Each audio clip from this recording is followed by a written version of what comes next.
Next, let's kiki on this interesting story. So trans creator Zaya Persian is calling out brands for being loud allies 1 minute and missing the next. After suing the administration over the trans passport ban and winning, Zaya says brands suddenly got real quiet.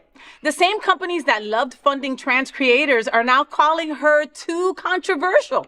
Zaya's been creating for over a decade, building community and telling her truth. Now she's saying what everyone's thinking. Brands only support the dolls when it's easy for them. And she's not pretending everything's fine. Watch this. Ready with me while I tell you how suing the president has low-key ruined my career as a content creator. Oh, I'm also using this video as an opportunity to call out brands and to tell y'all to stop abandoning the dolls over politics. Stop! Anyways, first I'm going in with point of view beauty makeup prep. So yes, I sued the president. If you somehow didn't know, I am transgender. I applied for a passport. The current administration gave me a male passport and I had to sue to get a female passport, which I did. But aside from this, I have been a content creator for 10 years now. 10 years. I'm using the Anua sunscreen today. But yeah, 10 years making videos. And I have a pretty large platform. And over the years, I've worked with a lot of brands. I've done a lot of brand deals. So much so actually that it became my full-time job. My career. I'm using the Tier foundation, by the way. But as you may have noticed, over the past few years, being trans has become quite the controversy. My whole existence is controversial. Great. So under the last administration, the doll was funded. I was working with brands all the time. New brand deals every month, left and right, babe. But then when things started to get controversial, you know, just from me existing, I went from consistent monthly deals to, you know, like a deal every other month or every couple of months. Brands started to be too scared to work with trans people. And I know several other trans creators who experienced this and who are still experiencing this today. But for me, where it really got scary is when I sued the president. When I dared to break the fourth wall and stand up for myself and my community. This lawsuit has caused me to be labeled as too controversial, too political, and too brand unfriendly. This shimmer is the glitter puck from Half Magic Beauty, by the way. So now, not only am I an openly trans woman on the internet, I'm an openly trans woman political activist on the internet. So now I'm seen as brand unfriendly because I'm trans and I defend myself and I fight for the rights of other people like me. And ever since I've sued the president last year in February, I have gotten one major brand deal. We are now in the era where brands only want to work with the dolls if you're white, if you're a Nepo baby, if you're both of those things combined, or if you're just a trans person who doesn't talk politics. And I don't want to hear any of the just get a real job. The rest of us do it. I've been content creating for 10 years. We live in a day and age where this is a real job. I'm sorry. I feel like I'm completely valid in feeling this way and noticing the shift. It is hard enough being openly trans on the internet, but the brands aren't making it any easier by refusing to work with us. It's scary times that we're living through. Stop being afraid of the dolls. I hope this offered some perspective, and yeah, thanks for watching. Stop abandoning the dolls. What are we all talking about? You follow Zaya, don't you? I do. I started following after I saw this. She actually has been coming up on my little TikTok feed for a few years, you know. Because most of my TikTok is witchcraft, the dolls. And dogs. And dogs. That's his feed. So, you know, but she ain't lying. She ain't saying nothing that we don't know as true. We already know this is as true. Maybe her experience is just coming into this.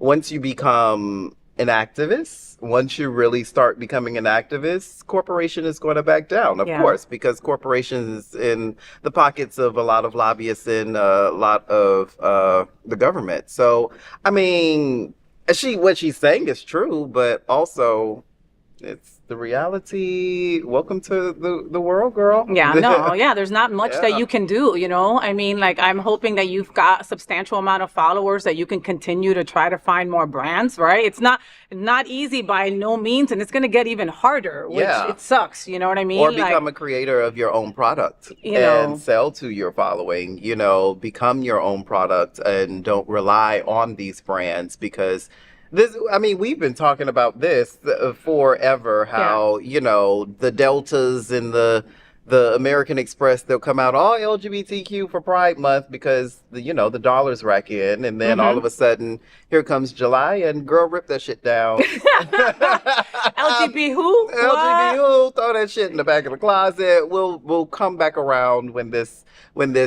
comes back. Next June we'll see you girls. Yeah. But I mean, all I can say is this is life, and it's gonna get worse, and it sucks because our dolls are siblings, right?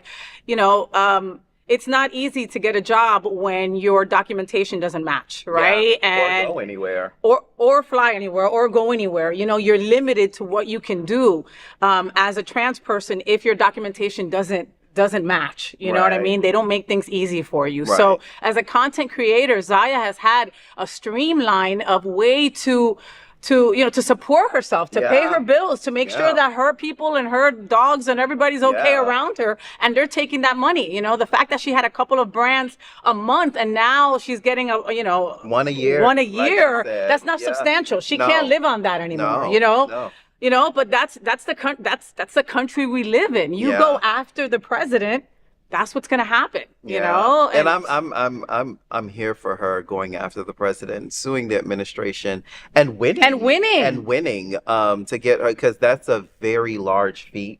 I know a lot of girls, guys, we forget trans men who have gotten their passports, and it's either an X or the wrong gender. So congratulations for her on that. That's a huge feat.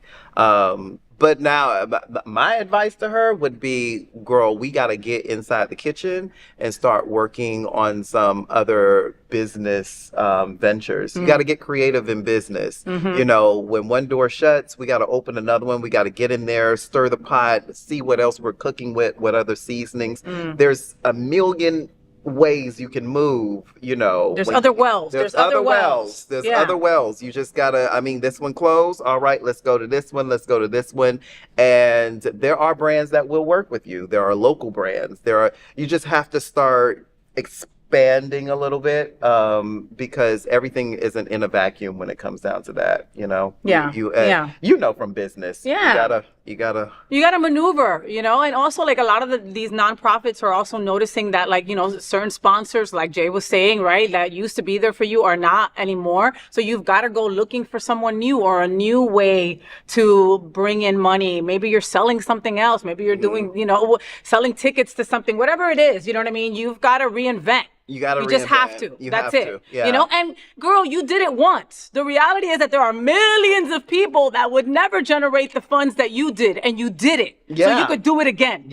Over and over and over again in many different ways. And you're talking to people who own businesses, many different ways. You just have to recreate and find other avenues. But her feelings and her points are totally valid, because we know. We know. We live it. This is an important conversation for our LGBTQ+ community. Help us tell these important stories by liking and subscribing to The Faye What Show.